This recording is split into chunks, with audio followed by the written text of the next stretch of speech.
Hello, we're back and we're going to be talking about how to set up the Sculpt menu in Blender today.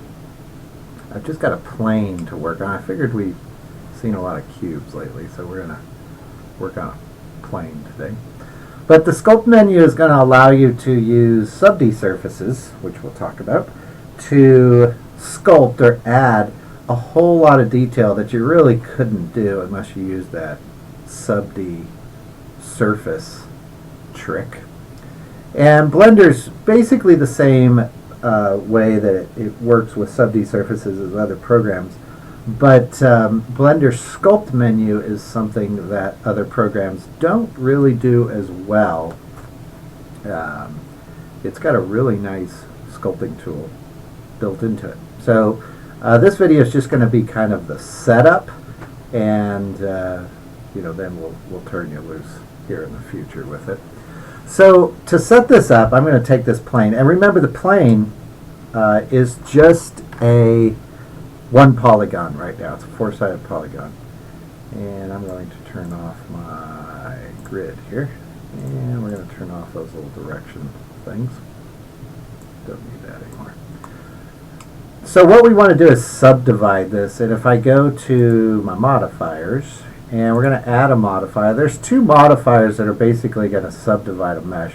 There's the multi-resolution and the subdivision surface.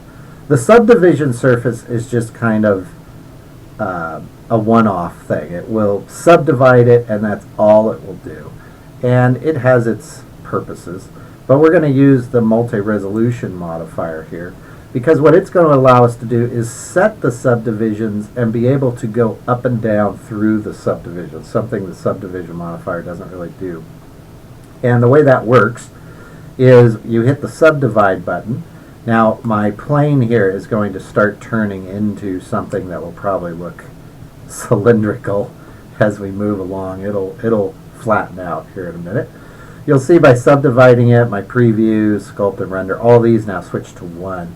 I'm going to subdivide it again, and they all switch to 2, subdivide it again, and again, and again, and you can start to see our face count goes up. Right now we're at 1,000. Remember, we started at 1.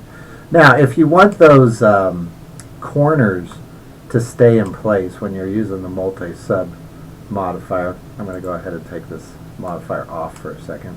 All we really have to do is just cut some edges into this. So we can go to edit mode, make sure it's selected, and we're just going to chop a few edges in here. And what that's going to do is pin down the pin down those corners. So when subdivisions happen in a 3D program, and pretty sure all programs are the same, what it's really doing is taking every polygon and subdividing it, or chopping it once on the vertical and once on the horizontal.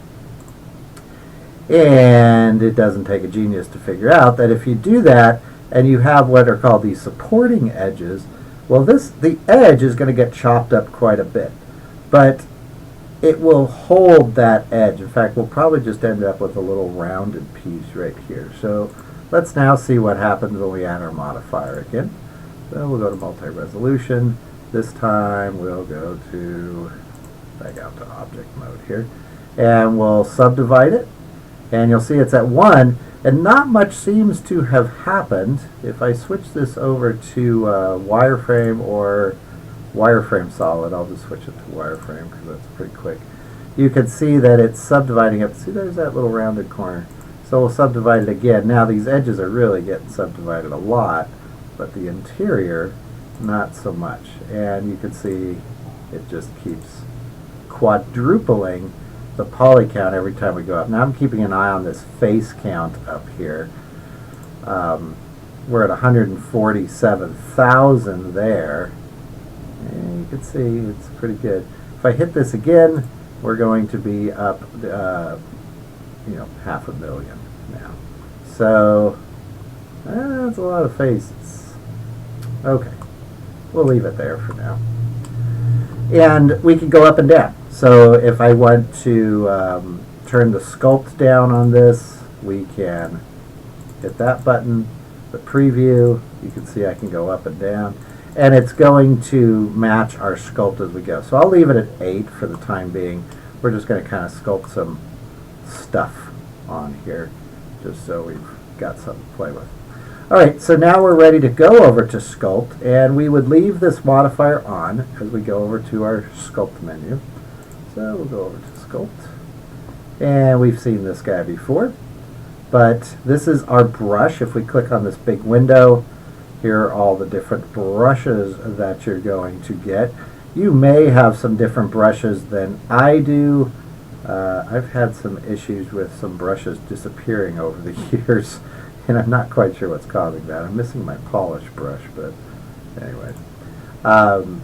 Also, as we move down here, there's these settings here are your strength and the radius of the brush. You can also access that by hitting F on your keyboard. And these little fingers that are pointing, that is your pressure sensitivity. I usually have these turned on, but that's so that your tablet can control that with pressure. Now I'm going to be using a tablet for this. If my tablet works here, we'll find out, but you can use a mouse too. Alright, also as we go down, and some of these we're going to cover later, but you can add a texture here. Now the texture needs to be loaded over here in your texture tab. So you would hit new, add a texture, and then you would be able to click on it from here to select it. If we move down a little bit more, obviously there's lots of buttons here we're not going to cover, but there's a stroke. Now that is going to control the brush padding, I guess we'd call it, or the stroke, but it's going to control the space. So it's basically the same as spacing or the brush controls in Photoshop. I'm going to switch back out of wireframe and go to solid for this. And let's paint on this and just see what that regular brush does for us. So as we paint here, oh, there we go. Alright, go up here, we're on the wrong brush, that's why. Let's do just the regular Sculpt brush. And you can see we have mirroring on. I'm going to turn that off and I'll show you where it is here in just a second. We'll come back to mirroring. Okay, so now I can paint on this. I can use F to make my brush bigger. Paint kind of a little mountain here just to have something to paint on. Use F, smaller brush.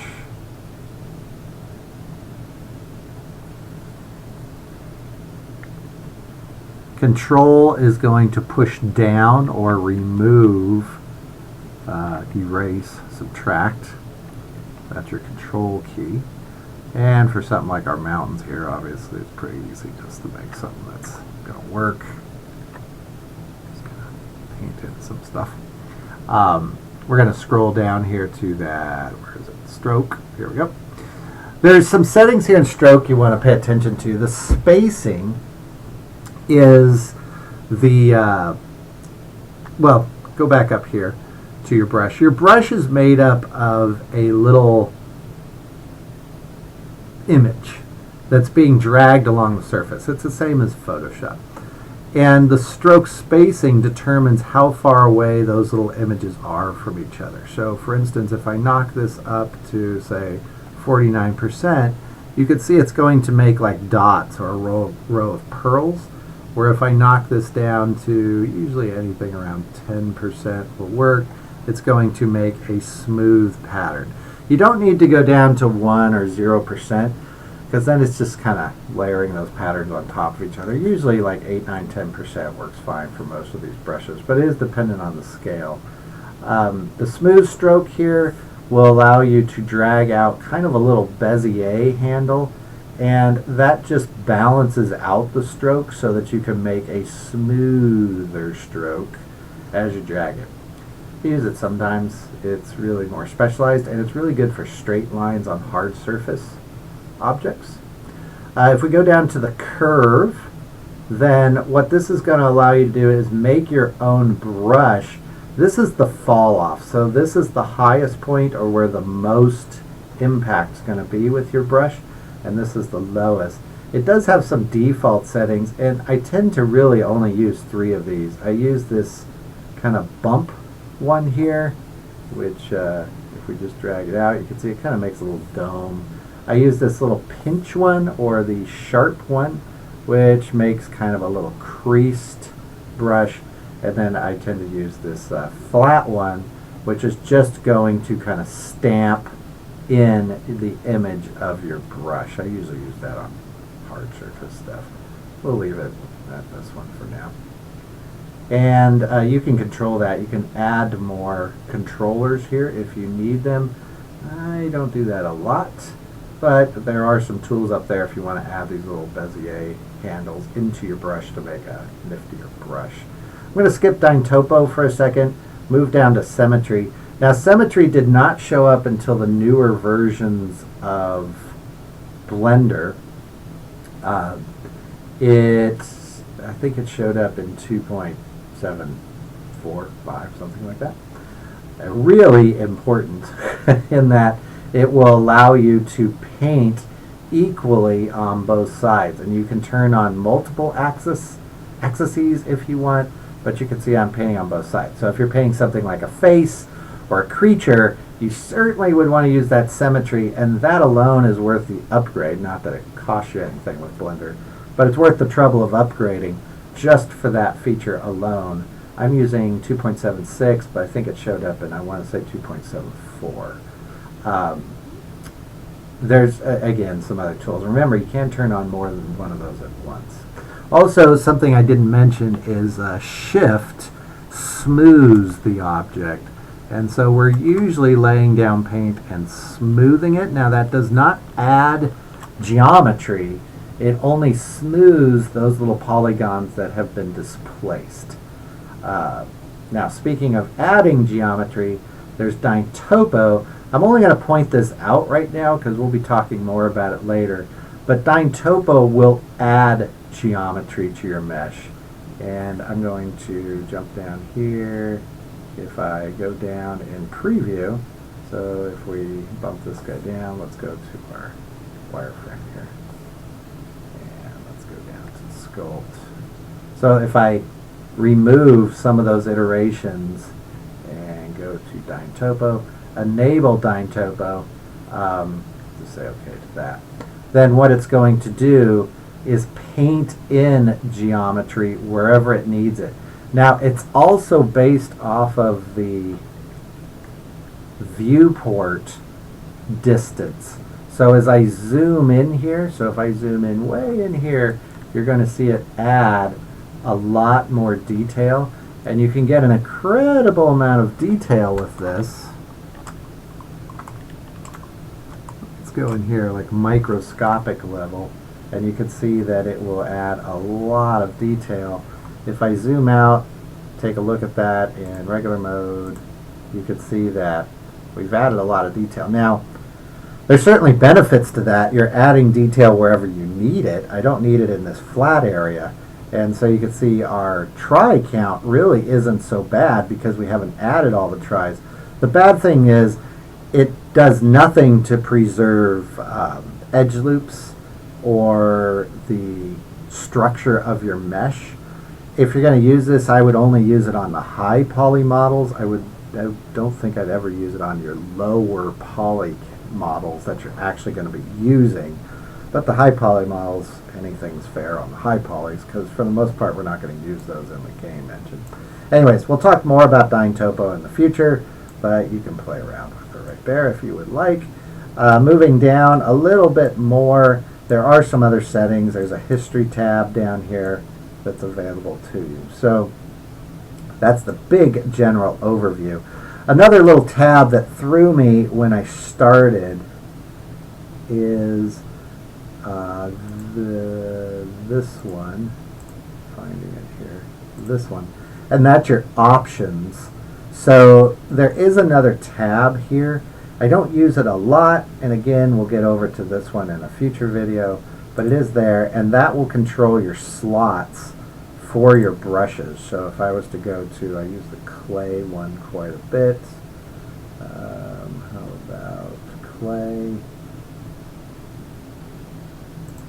And we could jump over and then use a different slot. So in other words, I could paint or I could sculpt in different areas using those options. So we paint this in. Are we still in Dyn Topo? I didn't check. Probably painting in Dyn Topo here. Yeah, disable. Okay. So once we disable Dyn Topo, and we hope that Blender didn't crash. There we go. I'll keep talking while it's thinking about responding there. Oh, it might be that I have this still on. It doesn't like that in Dyn Topo. I think I've knocked my poly count into the stratosphere there. Okay, no, we're not. We're just at 23 million right now. What happened was I painted with Dyn Topo with this still on, and you don't want to do that. We should have just disabled this. So, lots of options. Now, the reason you would want to sculpt on a mesh is to take, say, a lower poly object, add detail to that you can bake out into your normal map. So then you would end up with a higher poly sculpted mesh and a lower poly mesh that you would use in your game. I'm going to reload the startup scene here before I crash this, and we'll